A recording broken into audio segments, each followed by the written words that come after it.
पश्चिम बंगाल के कोलकाता शहर से एक हॉस्पिटल लगता है, आरजीकर मेडिकल हॉस्पिटल। 9 अगस्त साल 2024 को उस आरजीकर मेडिकल हॉस्पिटल के सेमिनार में एक महिला डॉक्टर जो है रात के करीब 2 से 3 के बीच खाना खाने के बाद वहां पर आराम करने के लिए पहुंचती हैं, जिनके साथ बहुत ही बर्बरता तरीके से उनके साथ हैवानियत जैसी हरकत की जाती है और कहीं न कहीं एक बेरहम तरीके से उनकी हत्या कर दी जाती है। इस बात से लेकर पूरा देश भर में जो है इस घटना की चर्चाएं चल रही होती हैं, लेकिन जैसे इस घटना के बाद इस महिला लेडीज डॉक्टर का रिपोर्ट सामने आता है, बताए जाते हैं कि इस महिला लेडीज डॉक्टर के शरीर का एक भी हिस्सा ऐसा नहीं था जिस हिस्से पर कि कोई जख्म न पाए गए हों। पोस्टमार्टम रिपोर्ट से यह बात साफ हो जाता है कि इस महिला लेडीज डॉक्टर की जो है गला दबाकर हत्या की गई है। उनके गले पर जख्म के निशान पाए गए हैं। उनके दोनों आँखों से जो है रक्त बह रहा था क्योंकि उनका चश्मा जो है टूटा हुआ था और उस जगह से एक कातिल का कह सकते हैं कि एक ब्लूटूथ एक बड्स मिला था, जिसके जरिए पुलिस एक संजय रॉय नाम के व्यक्ति तक पहुंच जाती है, जिसे गिरफ्तार किया जाता है। और उससे पूछताछ में अभी तक इतना ही सामने आता है कि यह संजय रॉय जो था उसी आरजीकर मेडिकल हॉस्पिटल में पुलिस वालों के लिए काम करता था। यह आदमी जो था कोलकाता पुलिस के लिए काम करता था और उसी हॉस्पिटल में इसका दिन रात आना जाना था। यह आदमी जो है पुलिस वॉलेंटियर के तौर पर वहाँ दिन भर रहकर वहाँ की देखरेख करता था और कई बार यह मरीजों को उस हॉस्पिटल में एडमिट करवाने के लिए भी आता जाता था, जिस वजह से इस संजय राय का उस हॉस्पिटल के सेमिनार हॉल तक पहुंचने में कोई भी दिक्कतों का सामना नहीं करना पड़ता था। यह बहुत ही आसानी से हॉस्पिटल के किसी भी कमरे तक पहुंच जाता था। इस आदमी को गिरफ्तार करते यह बात पता चलता है कि यह इस घटना से 2 दिन पहले ही खड़गपुर गया था, जहां की पुलिस वालों की एक मीटिंग थी।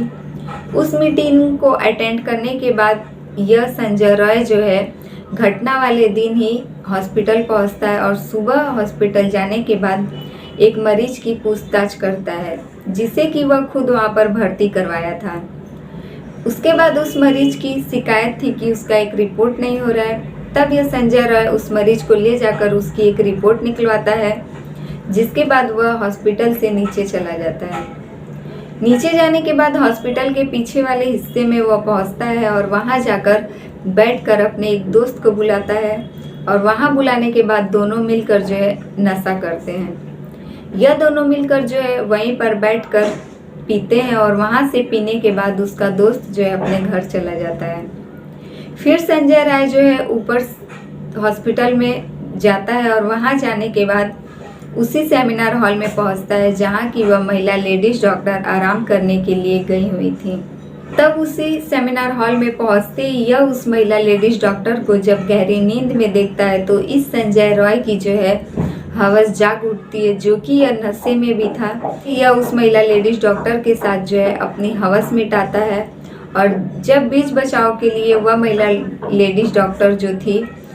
इसके ऊपर हाथ उठाती हैं, तब यह गुस्से में आकर उस महिला लेडीज डॉक्टर के साथ बहुत ही बर्बरता तरीके से इस पूरी घटना को अंजाम दे देता है। इसके बाद भी वह शांति से हॉस्पिटल के नीचे आता है और वहीं हॉस्पिटल में जो इसका कमरा था उसी में जाकर यह सो जाता है। पूरा दिन सोने के बाद यह फिर से एक बार उठता है और जितने भी सबूत थे इसका कपड़ा वपड़ा यह सब कुछ को साफ कर फिर अपने घर जाकर आराम से सोता है। लेकिन ये अपने जूतों को जो है धोना भूल गया था, जिस पर कि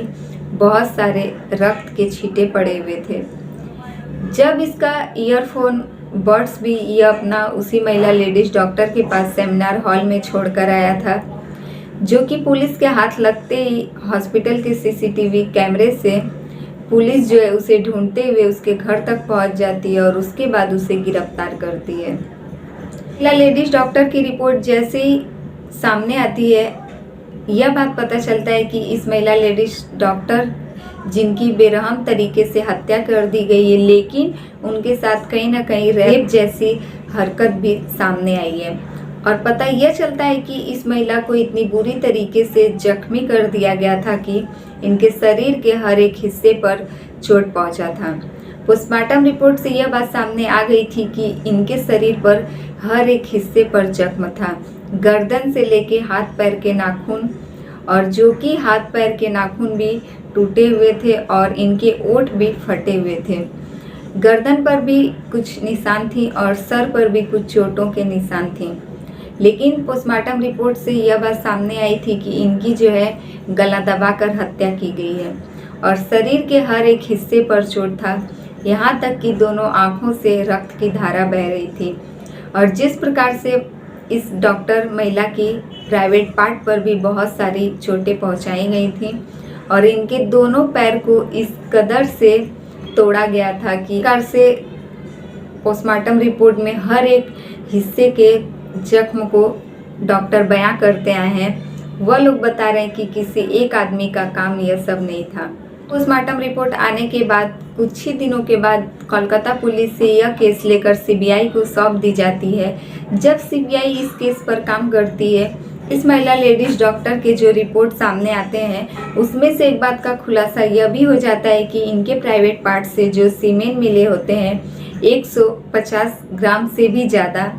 उसे देखकर बहुत सारे डॉक्टरों का यह बयान रहता है कि ये सब एक आदमी का काम नहीं है। उनके साथ कहीं ना कहीं बहुत सारे आदमियों ने मिलकर एक गैंग रेप जैसी घटना को अंजाम दिया है। जैसे ही यह केस सीबीआई के हाथ में सौंप दी जाती है, पूरा दिन निकलने के बाद रात को 14 और 15 अगस्त के बीच के जो रात रहती है, उस रात में पूरी पॉलिटिशियंस या फिर कह सकते हैं कि जो इस महिला लेडीज डॉक्टर को न्याय दिलवाना चाहती है, सभी आदमी मिलकर एक प्लानिंग के मुताबिक आज़ादी के जश्न को कहीं ना कहीं यह सोचते हैं कि जब सब आज़ादी का जश्न मनाएंगे उसी वक्त यह लोग उस महिला के इंसाफ के लिए लड़ेंगे। और यही सोचकर बहुत सारे आदमी जो है उस कोलकाता के आरजीकर मेडिकल हॉस्पिटल में पहुंचकर काफ़ी ज़्यादा तोड़फोड़ करते हैं। अब यहाँ पे इस घटना को कहीं ना कहीं राजनीति के साथ भी जोड़ा जा रहा है कि हो सकता है विपक्ष पार्टी जो है इस पूरी घटना को दूसरी तरफ मोड़ देना चाहती है कि आखिर इस लड़की ने जो है आत्महत्या किया है। इस पूरी घटना में यह बात भी सामने आ रही है कि कोलकाता में इस केस को राजनीति के साथ भी जोड़ने की कोशिश कर रहे हैं लोग, क्योंकि इस केस को जो है आत्महत्या भी साबित करने के पीछे बहुत सारे आदमी यह सोच रहे हैं कि इस केस को जो है दूसरी तरफ मोड़ दिया जाए और इसे पूरी जान जोर लगाकर वह लोग आत्महत्या साबित करने की कोशिश कर रहे हैं। वहीं दूसरी तरफ जो लोग चाहते हैं कि उस लड़की, उस महिला डॉक्टर को जो है इंसाफ मिले, इसीलिए उनके साथ न्याय हो, इसीलिए वह लोग कहीं ना कहीं रास्तों पर उतर आए हैं और इतनी तादाद में लोग इकट्ठा होकर जो है रोड प्रदर्शन कर रहे हैं, इतने सारे कैंडल मार्च निकाल रहे हैं वह लोग। और 14-15 अगस्त के बीच की रात यह लोग हॉस्पिटल में भी इकट्ठा होकर इतनी ज़्यादा तोड़फोड़ करते हैं। लेकिन यह आदमियों का अभी तक पता नहीं चल पाया है कि आखिर यह विपक्ष पार्टी के लोग हैं या फिर ऐसे कौन से लोग हैं जो इतनी ज़्यादा संख्या में इकट्ठा होकर और उसी सेमिनार हॉल की तरफ बढ़कर तोड़फोड़ करते हैं। अभी तक यह बात सामने आ रही है कि कहीं ना कहीं सेमिनार हॉल को ही टारगेट इसलिए किया गया है क्योंकि वहां जाकर बहुत सारे सबूत को मिटाने की कोशिश की जा रही है और कहीं ना कहीं आरोपियों को बचाने की भी कोशिश की जा रही है। सबको यह लग रहा है कि यह महिला लेडीज डॉक्टर की इस केस को जो है आत्महत्या साबित करके बंद कर दिया जाए या फिर जो है इस केस को दूसरी तरफ मोड़कर कहीं ना कहीं इसके साथ राजनीतिक खेलने की कोशिश की जा रही है।